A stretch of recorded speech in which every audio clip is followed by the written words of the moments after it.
नमस्कार दोस्तों, मैं सुप्रिया स्वागत करती हूं आपका डिकोड एग्जाम के डेली करंट अफेयर की क्लास में। दोस्तों, आज हम अपनी करंट अफेयर की क्लास में डिस्कस करेंगे 1 अगस्त, ठीक है, 1 अगस्त से रिलेटेड करंट अफेयर को। तो चलिए दोस्तों, जल्दी से आप सभी लोग सेशन से जुड़ जाइए। सेशन देखिए, बहुत ही ज्यादा आप लोग के लिए इंपॉर्टेंट है। और देखिए समय कितना तेजी से भाग रहा है, देखते देखते जून बीत गया, ठीक है, जुलाई बीत गया और अब आपके सामने अगस्त आ गया। तो देखिए इसी तरह एग्जाम की डेट भी आपके सामने बहुत जल्दी आ जाएगी। तो समय बहुत कम है और समय बहुत तेजी से जा रहा है, तो इसलिए अपनी प्रिपरेशन को खूब तेजी से स्पीड दीजिए और साथ ही साथ डेली करंट अफेयर की क्लास को रेगुलर फॉलो करिए, जो कि मैं आपकी इस बात की श्योरिटी देती हूँ कि जो लोग रेगुलर इस करंट अफेयर की क्लास को फॉलो करेंगे तो जो भी क्वेश्चन करंट अफेयर का आपके एग्जाम में आएगा वो कोई भी आप गलत नहीं करेंगे, ठीक है। तो चलिए इसी के साथ क्लास स्टार्ट करते हैं। क्लास स्टार्ट करूं उसके पहले कहना चाहूंगी कि जल्दी से चैनल को सब्सक्राइब कर लीजिए और बेल आइकन को प्रेस कर लीजिए। इससे आपको चैनल से रिलेटेड हर क्लास की वीडियो का प्रॉपर नोटिफिकेशन मिलेगा और आपकी कोई भी क्लास मिस नहीं होगी। तो चलिए स्टार्ट करते हैं दोस्तों। तो आज की क्लास में हमारा सबसे पहला प्रश्न है कि भारत और किस देश ने सैन्य सहयोग पर उप समिति की 10वीं बैठक आयोजित किया है। तो सैन्य सहयोग पर एक उप समिति की बैठक थी जो कि 10वीं बैठक थी। ये भारत और किस देश ने आयोजित किया है। ऑप्शंस आप देख रहे हैं, तो जिन्हें देखिए आंसर पता है वो आंसर करते रहें, जिन्हें आंसर नहीं पता है वो भी ट्राई करें। इससे क्या होगा कि वो अगर गलत आंसर करते हैं तो जब उसको सही करेंगे तो उनको हमेशा के लिए वो याद हो जाएगा। और साथ ही साथ आप लोग आंसर करते भी रहिए, ठीक है। तो इसका जो करेक्ट आंसर है दोस्तों वो है बी, है मलेशिया, ठीक है। भारत और मलेशिया ने, ठीक है, मलेशिया ने सैन्य सहयोग पर जो उप समिति की 10वीं बैठक थी वो नई दिल्ली में आयोजित किया और इस बैठक के दौरान दोनों देशों ने जो है आपसी हित के व्यापक मुद्दों पर चर्चा की है, ठीक है। यहाँ पे हम बात करें, जो रक्षा मंत्रालय ने बताया कि दोनों पक्ष यानी कि भारत और मलेशिया ने बैठक के दौरान द्विपक्षीय सहयोग के और विस्तार के लिए प्रभावी और व्यवहारिक रास्ते खोजने पर विचार विमर्श किया है कि किस तरीके से जो इन दोनों देशों के बीच में जो द्विरक्षा सहयोग समझौता है, जो रक्षा सहयोग है वो किस तरीके से मजबूत हो और ना सिर्फ मजबूत हो बल्कि उसका विस्तार भी हो। इसके लिए व्यवहारिक रास्ता खोजने के लिए दोनों देशों ने आपस में विचार विमर्श किया है, ठीक है। यहाँ पे बैठक के दौरान भारतीय प्रतिनिधि मंडल ने मलेशियाई सशस्त्र बलों के साथ सहयोग बढ़ाने के लिए राष्ट्रीय रक्षा उद्योग की क्षमता पर बल दिया है। बैठक में भारत की तरफ से नेतृत्व किसने किया है, तो रक्षा मंत्रालय के जो संयुक्त सचिव हैं अमिताभ प्रसाद, उन्होंने भारतीय प्रतिनिधि मंडल का नेतृत्व किया है। वहीं बात करें मलेशियाई प्रतिनिधि मंडल का नेतृत्व किसने किया है, तो मलेशिया के जो chief of staff major general है दातो अनवर बिन अब्द अजीज, उन्होंने मलेशियाई प्रतिनिधि मंडल का नेतृत्व किया है, ठीक है दोस्तों। तो ये ध्यान रखिएगा कि अभी हाल ही में भारत मलेशिया के बीच में, ठीक है, नई दिल्ली में सैन्य सहयोग पर उप समिति की 10वीं बैठक आयोजित की गई है। इसी के साथ साथ हम बात कर लेते हैं एक अन्य देश के साथ बैठक, यानी कि भारत और जापान के बीच में अभी हाल ही में वैश्विक आपूर्ति श्रृंखला में अपनी साझेदारी और लचीलेपन को मजबूत करने, सेमीकंडक्टर पारिस्थितिकी तंत्र को संयुक्त रूप से विकसित करने के लिए, ठीक है, एक समझौते पर हस्ताक्षर किया है। तो देखिए भारत और जापान के बीच में एक समझौता हुआ है। उद्देश्य क्या है, सेमीकंडक्टर पारिस्थितिकी तंत्र को संयुक्त रूप से विकसित करने और साथ ही साथ जो वैश्विक आपूर्ति श्रृंखला है उसमें अपनी साझेदारी और लचीलेपन को मजबूत करने के उद्देश्य से जो है ये समझौते पर हस्ताक्षर हुए हैं। आते हैं दोस्तों अगले प्रश्न पे। अगला प्रश्न है कि एशियाई विकास बैंक यानी कि एडीबी और भारत ने किस राज्य में शहरी सेवाओं के विस्तार के लिए $200 मिलियन के ऋण पर हस्ताक्षर किए। तो शहरी सेवाओं के जो है विस्तार के उद्देश्य से $200 मिलियन के ऋण समझौते पर हस्ताक्षर किया गया है एशियाई विकास बैंक और भारत ने किस राज्य में दोस्तों, तो करेक्ट आंसर है राजस्थान, ठीक है। तो ए इसका करेक्ट आंसर है। तो भारत सरकार और एशियाई विकास बैंक ने जल आपूर्ति, ध्यान रखेगा, जल आपूर्ति और स्वच्छता प्रणालियों को विस्तार करने और चुने हुए शहरों में, ध्यान रखिएगा राजस्थान के सभी शहरों में नहीं बल्कि चुने हुए शहरों में शहरी सहनीयता और विरासत को बढ़ाने के लिए, ठीक है, जारी राजस्थान माध्यमिक शहर विकास क्षेत्र परियोजना के अतिरिक्त वित्त पोषण के लिए, ठीक है, $200 मिलियन के ऋण पर हस्ताक्षर किए हैं, ठीक है। ये चीज ध्यान रखिएगा। यहाँ पे हम बात करें इस जो है समझौते के तहत क्या क्या किया जाएगा, तो एक तरीके से जल आपूर्ति, इस समझौते के जरिए जल आपूर्ति, स्वच्छता सेवाओं का विस्तार होगा, और इतना ही नहीं, चयनित स्थानीय जो निकाय हैं, जो शहरी स्थानीय निकाय हैं, उनके निवास करने की क्षमता में सुधार किया जाएगा। ठीक है, ये चीज ध्यान रखिए। बात कर लेते दोस्तों एशियाई विकास बैंक की। तो एशियाई विकास बैंक एक क्षेत्रीय विकास बैंक है, ठीक है, जिसकी स्थापना की जाएगी दोस्तों, हुई थी 19 दिसंबर 1966 को इसकी स्थापना की गई थी। इसमें वर्तमान जो है 68 सदस्य हैं, जो कि भारत भी इसका संस्थापक सदस्य है। एडीबी के मुख्यालय की बात किया जाए तो फिलीपींस की राजधानी मनीला में जो है इसका हेडक्वार्टर है। ठीक है, तो ये चीज ध्यान रखिएगा। अगले प्रश्न पे बढ़े उसके पहले राजस्थान से संबंधित कुछ और भी करंट अफेयर को देख लेते हैं। ध्यान रखिएगा, राजस्थान में पहली बार ट्रांसजेंडर को जन्म का प्रमाण पत्र दिया गया। तो किस राज्य में पहली बार ट्रांसजेंडर को जन्म का प्रमाण पत्र दिया गया दोस्तों? ध्यान रखिएगा, राजस्थान में। वही राजस्थान सरकार ने देश का पहला गिग वर्कर्स बिल पेश किया। ये सारी चीजें हम लोगों ने डिस्कस किया था बहुत अच्छे से, विस्तार से, जिसका अभी हम रिवीजन कर रहे हैं। राजस्थान के हाउसिंग बोर्ड को रियल एस्टेट के लिए राष्ट्रीय पुरस्कार दिया गया है। ठीक है, वही बात करें वैश्विक पवन दिवस के अवसर पर, कमेंट बॉक्स में बताइए वैश्विक पवन दिवस कब मनाया गया था? के अवसर पर राजस्थान को सर्वाधिक पवन क्षमता वृद्धि प्राप्त करने के लिए सम्मानित किया गया है। ठीक है, तो ये राजस्थान से संबंधित कुछ अन्य करंट अफेयर थे।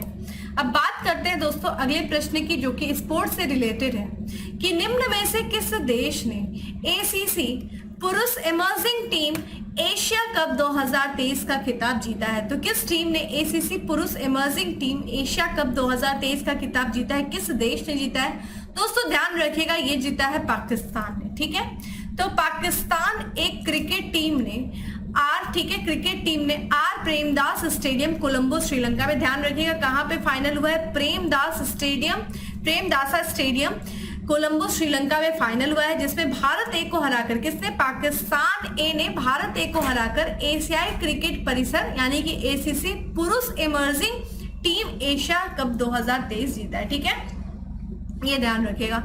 इस टूर्नामेंट में पाकिस्तान की लगातार दूसरी बार जीत हुई है। इससे पहले उसने ढाका बांग्लादेश में बांग्लादेश के खिलाफ 2019 में फाइनल में कप जीता था।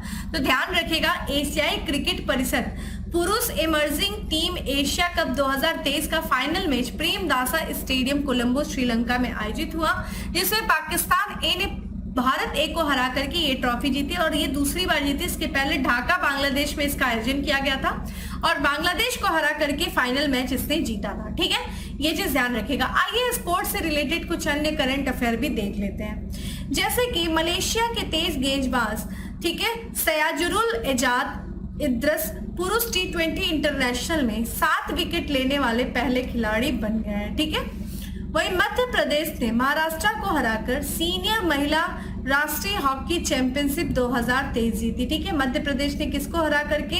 महाराष्ट्र को हराकर सीनियर महिला राष्ट्रीय हॉकी चैंपियनशिप 2023 जीती है। अगला है विमेन प्रीमियम लीग में 10 विकेट से मैच जीतने वाली पहली टीम जो बनी है वो कौन बनी है? यूपी वॉरियर्स जो है वो बन गई है। तो ये स्पोर्ट्स से रिलेटेड कुछ अन्य करंट अफेयर थे। अब बात करते हैं अगले प्रश्न की, कि निम्न में से किस राज्य को लंपी स्किन डिजीज पॉजिटिव राज्य घोषित किया गया है? तो लंपी स्किन डिजीज पॉजिटिव राज्य किस राज्य को घोषित किया गया दोस्तों? ये किया गया है नागालैंड को। इंपॉर्टेंट प्रश्न है दोस्तों ये। तो नागालैंड को आधिकारिक तौर पे लंपी त्वचा रोग पॉजिटिव राज्य के रूप में घोषित किया गया है। ठीक है, लंपी डिजीज की स्किन डिजीज के बारे में देखेंगे, जो कि मवेशियों को और गायों में ये फैलने वाली डिजीज है।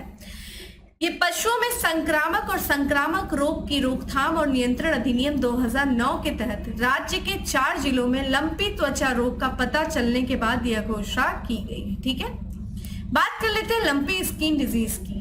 तो ये तेजी से फैलने और महत्वपूर्ण आर्थिक नुकसान के कारण विश्व पशु स्वास्थ्य संगठन, देखिए संगठन के भी बारे में हम पढ़ेंगे, विश्व पशु स्वास्थ्य संगठन के द्वारा उल्लेखनीय बीमारी के रूप में वर्गीकृत किया गया है। यह बीमारी देखिए किस वायरस के कारण होती है? तो कैप्री पॉक्स वायरस के कारण होती है। इस वायरस को एक अन्य नाम से भी जाना जाता है, जिसका नाम है, ठीक है, निथलिंग वायरस के भी नाम से जाना जाता है। और इसके जो है गंभीर आर्थिक परिणाम होते हैं, जिसमें देखा जाए मृत्यु दर में वृद्धि होती है, कम उत्पादकता होती है, उच्च नियंत्रण लागत, व्यापार हानि, बाजार मूल्य में कमी शामिल है। अंततः यह खाद्य सुरक्षा को प्रभावित करती है।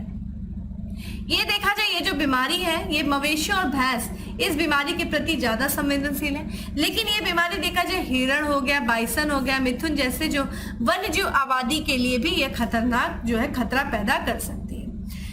इस रोग के लक्षण देखे क्या है, जो लंपी त्वचा रोग है इसके लक्षण में तेज बुखार है, दूध का उत्पादन कम होना, इसीलिए आर्थिक जो है हानि होती है, त्वचा की गांठों का विकसित होना, ठीक है, भूख न लगना, नाक और आंखों से स्राव और शरीर पर गांठों का बनना जो है इसमें शामिल है। ये इस बीमारी के लक्षण है। यह रोग जो है मक्खियों, कितनी और मच्छरों सहित विभिन्न वाहकों के माध्यम से फैलते। तो इस रोग के वेक्टर कौन है, वाहक कौन है, तो ये मक्खी जो होती है, मच्छर होते हैं, कितनी होती है, इन्हीं के माध्यम से ये मवेशियों में, ठीक है, भैंसों में, गायों में ये बीमारी फैलती है। और यहाँ पे तस्वीर पे आप देख सकते हैं किस तरीके से शरीर पे, गायों के शरीर पे ये गांठ लगी हुई है, बन रही है, ये आप देख सकते हैं। तो इसको भी, इस चार्ट को भी आप पढ़ लीजिएगा, काफी आपको हेल्प मिलेगी।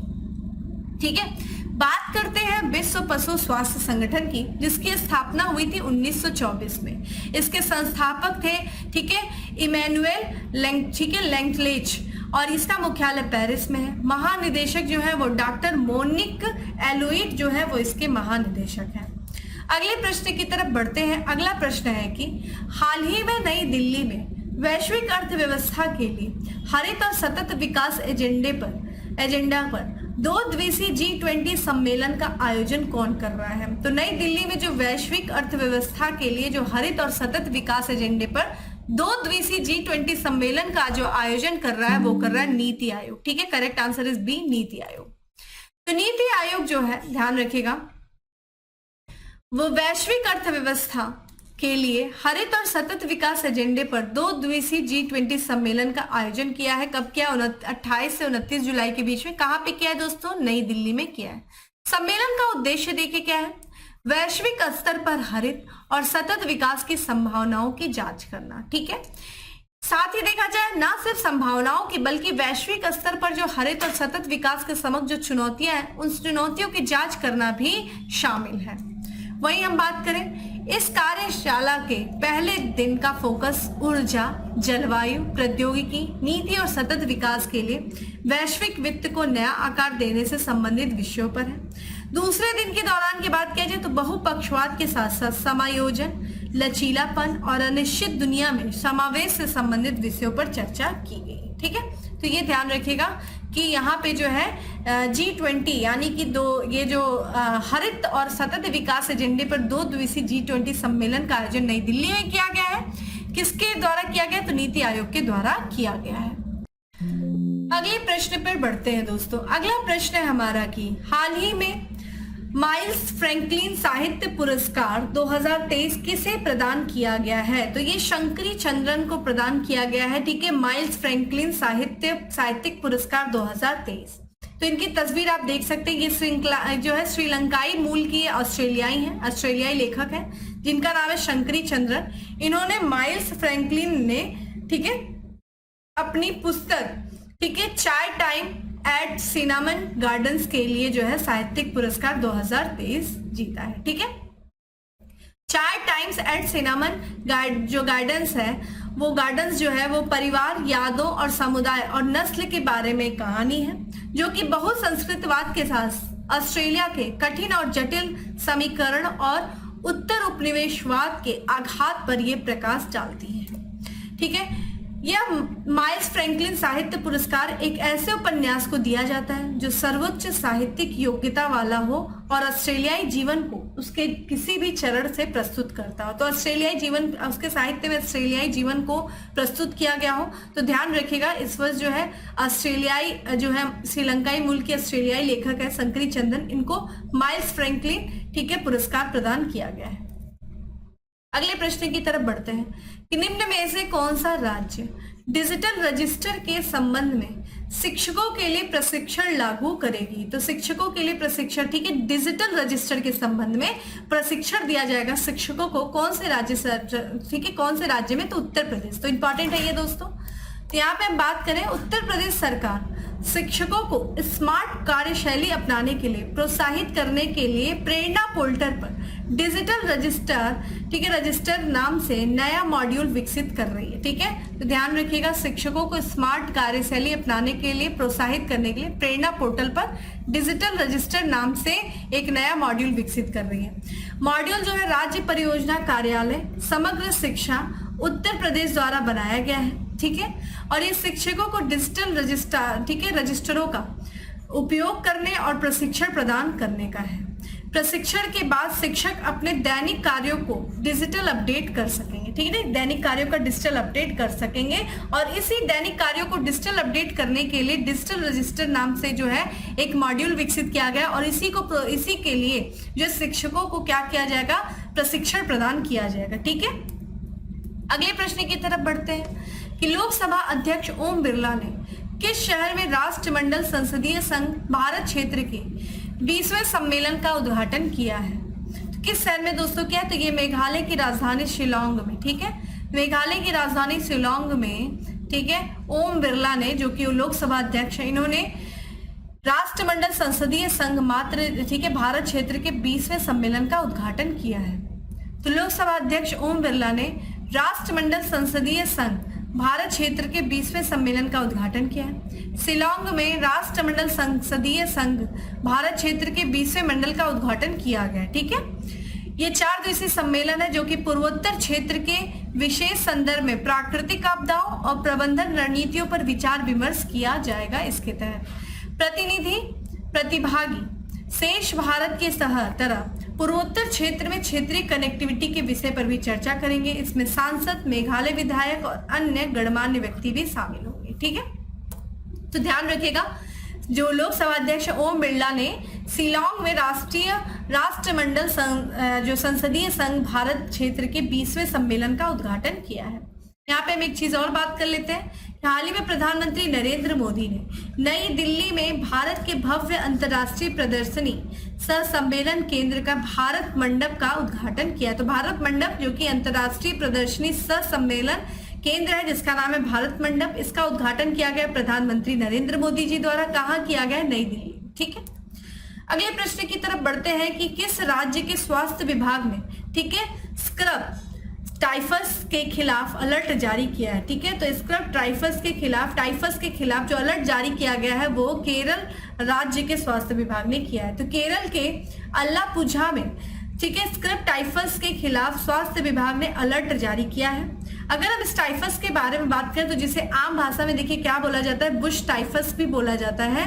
और ये किस बैक्टीरिया के कारण होता है? तो ये होता है ओरिएंटिया, ठीक है, सुसोगामोसी बैक्टीरिया के कारण ये जो है बीमारी फैलती है।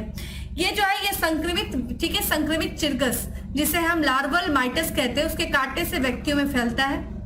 मनुष्यों को यह रोग जैसे चूहों से, खरगोशों से, गिलहरियों जैसे जानवरों के काट जो है शरीर पर मौजूद चिरगस के काटने से फैलता है। ठीक है, मनुष्यों में। तो ध्यान रखेगा, ये भी आप ध्यान रखेगा। तो स्क्रब टाइफस जिसे बुश टाइफस भी कहते हैं, इस हाल ही में जो है केरल के स्वास्थ्य विभाग ने अलर्ट जारी किया है। ठीक है, और इससे जो प्रभावित क्षेत्र है, देखा जाए इस टाइफस से जो प्रभावित क्षेत्र है वो दक्षिण पूर्वी एशिया है, इंडोनेशिया है, चीन है, जापान है, भारत है, उत्तरी ऑस्ट्रेलिया के ग्रामीण क्षेत्र प्रभावित है। और अगर हम बात करें एंटीबायोटिक्स के अतिरिक्त इसकी कोई भी टीका उपलब्ध नहीं है एंटीबायोटिक्स के अलावा।